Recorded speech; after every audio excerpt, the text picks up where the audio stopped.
Welcome to Cashman's Garage. I'm Justin, and today we're going to be doing the rear brakes on an '02 Volkswagen Passat. Should be a whole lot of fun. Let's get started. So, the first step, you need to take off the wheels.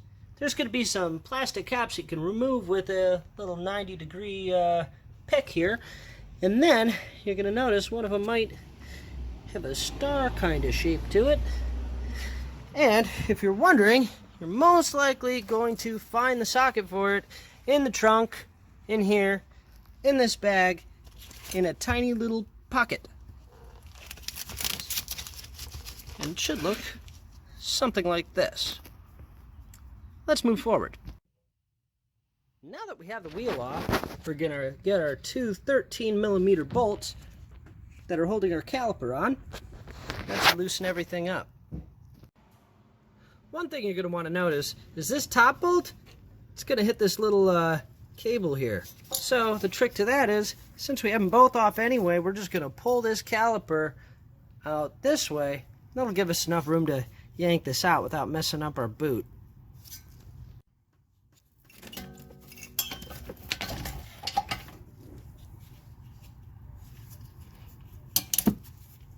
Now we got our bolt. Now that both of them are off, we're going to take this screwdriver / pry bar here and finish yanking this top piece off.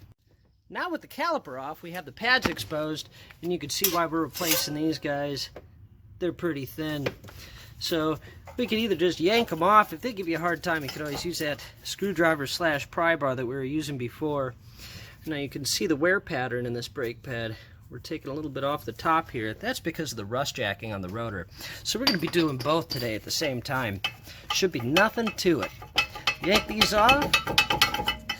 And another thing to take note is make sure that our slide pins are moving back and forth. Now we're going to lube these up here in just a bit. But before we do that, we're going to come to the back here, and we're going to notice we have two more bolts holding this bracket on.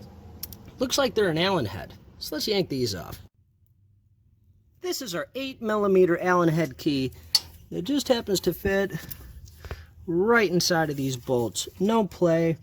I found that these have been on here for quite a few years. So there is a trick.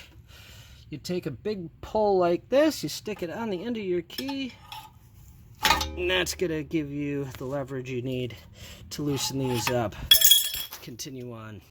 So once they're broken loose, you could use a ratchet with an 8mm bit on the end, and that's going to make it a lot faster. And as you'll see here, once this is off, everything's going to come apart nice and easy. Now this isn't always the case. You may need to heat this thing up a little bit, get a little PB blaster on there to get it going, but today we are lucky. We remove our last bolt here. Our bracket slides off, and so does our rotor. That's called making progress. Now before putting on our new rotor, I do like to give this guy a little spin here. And make sure that it's nice and quiet and it moves freely, but there's no up and down or side to side play. That's going to be checking your bearing in there. This one's good to go. No grinding, no nothing. So we're going to line up our new rotor, and then we're going to want to twist it very easily so that we line up our threaded holes. Very important. Let's continue. So I'm sure if you've been following me, you've seen this process before, but if you haven't, I'm going to show you anyway. So these little spots here where the pads are going to be riding on. You want these nice and clean, otherwise the pads are going to hang up. So I'll usually take a little file like this and just shave them down a little bit. Get all that nasty rust out of there. Clean them up. And that's going to give us a nice surface for our brake pads to ride. It's going to save us a whole lot of heartache in the future. So we're going to do this on both sides, get them nice and clean like that little spot here. And then you want to also lube up your slide pins. This is probably one of the most important parts of the job. If you don't do this, they're going to get stuck. And when they get stuck, you end up burning up your brakes. So apply fairly generously, but you don't have to overdo it. Do this on both sides. Pop them in. I'll usually twist them while I put them in. Get that lubrication all around in there. And then we start to put this thing back together. So now that the riding surface for our brake pads is nice and clean and lubricated, we're going to add the inner and outer pad. Mine are labeled for convenience, usually a sign of a good pad. This brand in particular, they use a different formulation for the inside and outside to give you better braking. So, we slide them on like so, and then our next step after this is to push our piston back in. Now for this, we're going to use a special tool. So what this tool is going to do, it's basically going to work like a C-clamp. We're going to take our adapter that's going to fit into the grooves on our piston, and then we're going to assemble this. So we have this piece here, and this piece here. This we're going to feed through, and this is going to hold on to the back. And then for the front, we're going to add our little adapter here. Hopefully you guys can get a decent view of this. We're going to want to make sure that this is all the way in, leaving us room for our tool. This thing in the shape of a brake pad is going to hit our back side of the caliper. And then our two grooves on that adapter are going to fit into the grooves on the caliper piston.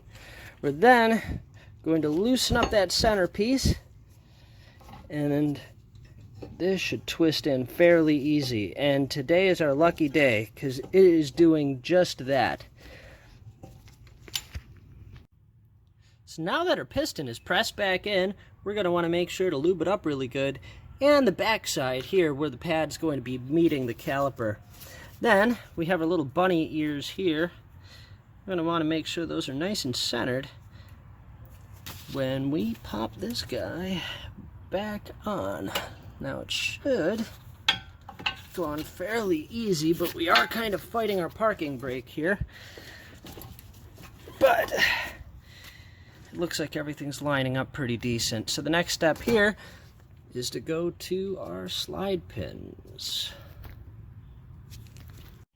So I would show you guys how to put this guy on, but I'll be honest, it is damn near impossible with one hand. So I'm just going to show you. Before you get this thing on, slide this top bolt in a little bit. This way you're not fighting that little parking brake cable. Other than that, you might have to apply a little bit of pressure. You're going to be fighting those bunny ears that I pointed out on the top of the brake pads. So you're going to want to make sure that you don't have one of those bunny ears popping through the center of the caliper. Make sure it's nice and straight, and you should be pretty good. And there you have it, guys. It's all back together. Couple things to take note. Our little slide pins here, this backside might spin around on you, so a little adjustable wrench or anything to keep that from moving is going to do you a lot of good. The other thing to keep in mind is you're going to want to line up those holes on the rotor. Don't forget that, or you're going to have a hell of a time getting the wheel back on.